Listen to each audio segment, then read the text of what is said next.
जिस बीमारी की हम लोग बात करने जा रहे हैं, जो कल जिसको अवेयरनेस के लिए दुनिया भर में कार्यक्रम किए जाते हैं, विश्व अस्थमा दिवस। और अभी पिछले महीने के अंत में एलर्जी वीक भी अभी सेलिब्रेट हुआ है। एक सप्ताह तक एलर्जी वीक भी रहा है। और अस्थमा की अगर बात करें तो अस्थमा भी लंग्स की एलर्जी है, ये कह सकते हैं हम लोग, या एलर्जी से ही शुरू होकर के बाद में अस्थमा की तरफ बढ़ते हैं। इस तरह के मामले बड़े तेजी से बढ़ रहे हैं। और चूंकि एलर्जी और अस्थमा दोनों एक दूसरे से जुड़े हुए हैं और कहीं ना कहीं जो पैथोफिजियोलॉजी है वो लगभग दोनों में एक जैसी है, इसलिए इस महत्वपूर्ण दिन पर जो 7 मई को हम लोग पहले मंगलवार को, सप्ताह के पहले मंगलवार को हम लोग ये दिन सेलिब्रेट करते हैं। दुनिया भर में सेलिब्रेट किया जाता है। और जिस तरह से इंडस्ट्रियलाइजेशन बढ़ा है, अभी चूंकि लोकतंत्र का पर्व भी चल रहा है और आप बड़ी संख्या में इसको कवर करने आए हैं, तो इससे एक बात तो साफ है कि मीडिया की जो सामाजिक सरोकारों के लिए प्रतिबद्धता है, उसमें अस्थमा, एलर्जी जैसी बीमारियों को, जो कि बहुत तेजी से बढ़ रही हैं इंडस्ट्रियलाइजेशन के दौर में, उनको जन जन तक पहुंचाना और इस जागरूकता के माध्यम से उनके जीवन के स्तर को सुगम बनाना या क्वालिटी ऑफ लाइफ जिसे हम कह सकते हैं, उसको बेहतर करने के लिए अस्थमा और एलर्जी के रोगी एक सामान्य जीवन व्यतीत कर सकें, इस तरह का जो एक कार्यक्रम हम लोग कर रहे हैं अवेयरनेस का, उसे जन जन तक पहुंचाने के लिए मैं आप सबका स्वागत भी करता हूं और धन्यवाद भी देता हूं कि पॉलिटिकल बिल्कुल हलचल है देश भर में और बड़ी संख्या में आप लोगों ने एक समय निकाला है हमारे लिए, तो मैं आप सबको धन्यवाद भी देता हूं इसके लिए। और अगर हम कम्युनिकेबल और नॉन कम्युनिकेबल जो संचारी हैं, जैसे अभी कोविड का दौर देखा है, संचारी रोग किस तरह से फैल सकता है ये कोविड में देखा। और गैर संचारी रोग की अगर हम बात करें, अस्थमा, सीओपीडी, तो सबसे बड़ी तादाद अगर हम देखेंगे तो अस्थमा के रोगियों की है। गैर संचारी रोगों में सबसे ज्यादा यदि जिसका प्रिवलेंस है वो अस्थमा का है। और 30 करोड़ लोग, देखिए बड़ी संख्या में रिपीट करता हूं, 30 करोड़ लोग दुनिया भर में अस्थमा से ग्रसित हैं। और मौत, देखिए सबसे दुख की वजह यह है कि इसका इलाज हम लोग जो कंट्रोल करना है इस बीमारी को, देखिए पूरी तरह जड़ से तो समाप्त कम मामलों में होती है, लेकिन एक सामान्य जीवन व्यतीत कर सकते हैं लोग, लेकिन फिर भी 4.5 लाख मौतें हो रही हैं, ये बहुत दुखद है। मैं ये कह सकता हूं कि आज दुनिया भर में साइंस ने ऐसी उन्नति की है कि एक भी मौत नहीं होनी चाहिए अस्थमा की वजह से, और 4.5 लाख मौतें हो रही हैं। कहीं ना कहीं अवेयरनेस की कमी है। दुनिया भर में 4.5 लाख मौतें जो हो रही हैं अस्थमा की वजह से, ये एक भी मौत नहीं होनी चाहिए।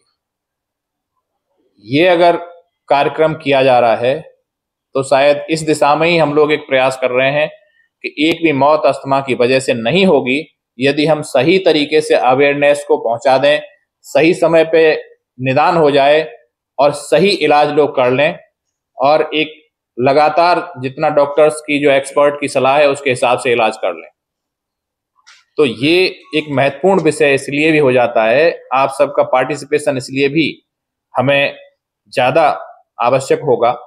और भारत की अगर बात करें तो 2 से 5% तक अस्थमा है। अकेले भारतवर्ष में 6-7 करोड़ रोगी आपके अस्थमा के निकलेंगे। जहां बच्चों में होने वाली बीमारियों में प्रमुख बीमारी अस्थमा है, वहीं एडल्ट्स में भी, खास करके महिलाओं में ये ज्यादा देखने को मिल रहा है। और 14% बच्चे, अगर बच्चों की हम बात करें दुनिया भर में, तो 14% बच्चे अस्थमा से ग्रसित हैं।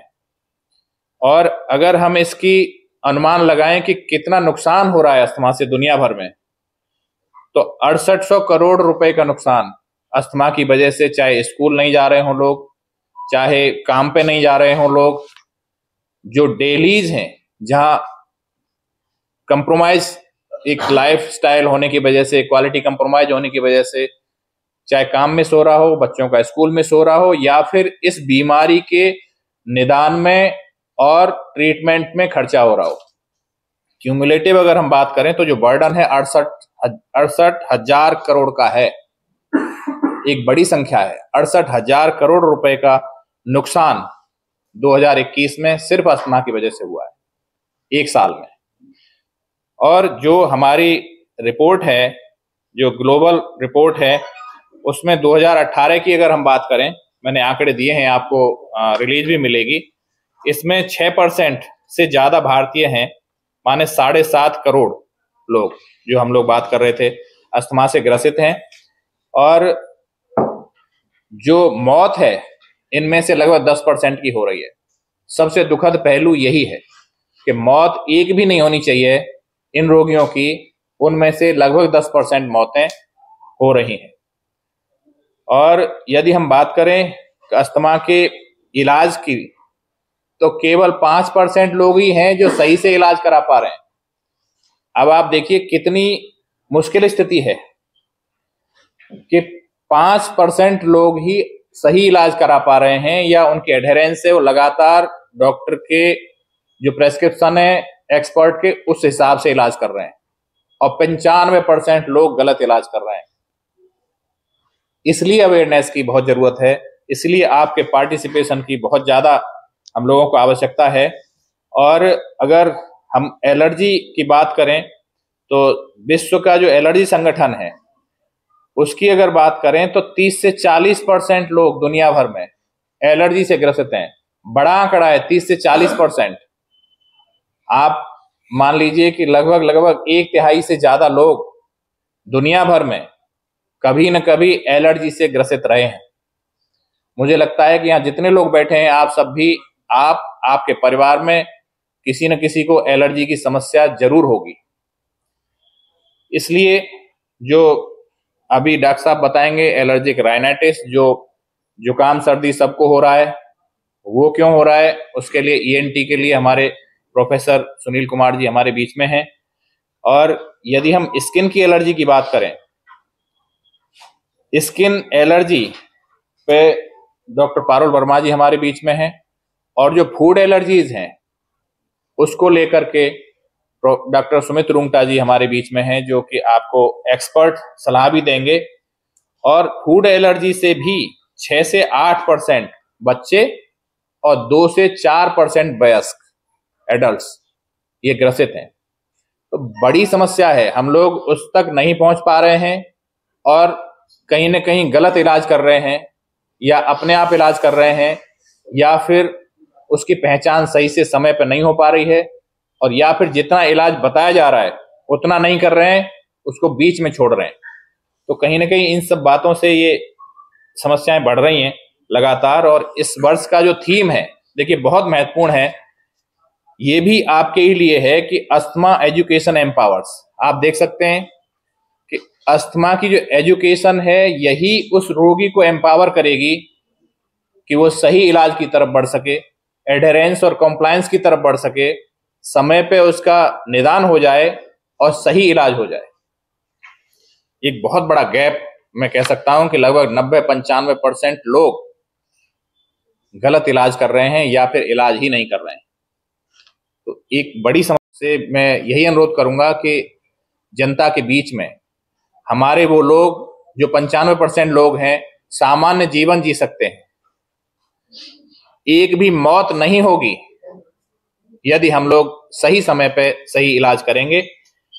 एलर्जिक राइनाइटिस के लिए अभी डॉक्टर साहब की बात हुई, फूड एलर्जीज पे बताएंगे।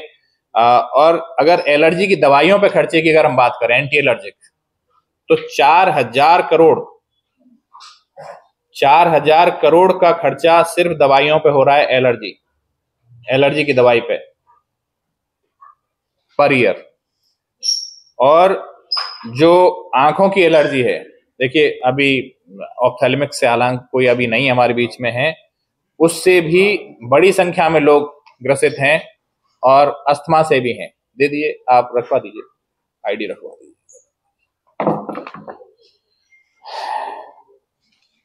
आपको एक जानकारी देते हुए भी एक खुशी की बात यह है कि जितनी भी इसके लिए जांचें हों, जितनी भी इलाज की सुविधाएं हैं, वो सारी सुविधाएं केजीएमयू में उपलब्ध हैं। एलर्जी को लेकर के जितनी भी आवश्यक, चाहे खून की जांच हो, चाहे स्किन प्रिक टेस्ट से जांच हो, चाहे ब्लड की एलर्जन की जांच हो, या फिर उसके इलाज की बात हो, ये सारी सुविधाएं केजीएमयू में उपलब्ध हैं। हमारा जो विभाग है pulmonary and critical care medicine, यहाँ पर भी 2 पोस्ट डॉक्टरल सर्टिफिकेट की 2 सीटें यहाँ पे हैं, जो एमडी करने के बाद डॉक्टर्स 1 साल इस अध्ययन को करते हैं और उसमें डिग्री लेते हैं। Post doctoral certificate course KGMU ने संचालित किया है एलर्जी, अस्थमा और इम्यूनोलॉजी में। इसको लेकर के हम लोगों ने जो कल का दिन है, कल और परसों 2 दिन डेडिकेट किए हैं, जिसमें जो हमारे बड़े एक्सपर्ट्स हैं दुनिया भर से, कल आपके बीच में हमारी माननीय कुलपति जी रहेंगी, प्रोफेसर सोनिया नित्यानंद जी। कुछ लोग जानते होंगे कि वो इम्यूनोलॉजी में ही सबसे पहले पीजीआई के इम्यूनोलॉजी विभाग में ही मैडम थी और फिर क्लिनिकल हीमेटोलॉजी उन्होंने बनाया। तो कल इम्यूनोलॉजी के जो प्रोफेसर हैं विकास अग्रवाल जी पीजीआई के, वो भी आपके बीच में होंगे, उनका भी व्याख्यान होगा। और जो मुख्य अतिथि के तौर पे हमारे बीच में होंगे कल, वो पद्मश्री प्रोफेसर दिगंबर बेहरा, जो पल्मोनरी एंड क्रिटिकल केयर में, ये उत्तर प्रदेश में पहली बार डीएम कोर्स यहाँ पे प्रारंभ हुआ है।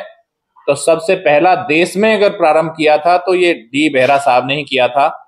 कल वो हमारे बीच में होंगे। चंडीगढ़ पीजीआई में ये कोर्स उन्होंने किया था शुरू। और जो हमारी इकाई है, जो Indian college of allergy, asthma and applied immunology, ये इकाई एक संस्था है देश भर की एलर्जी के लिए जो काम करने वाले जो डॉक्टर्स हैं,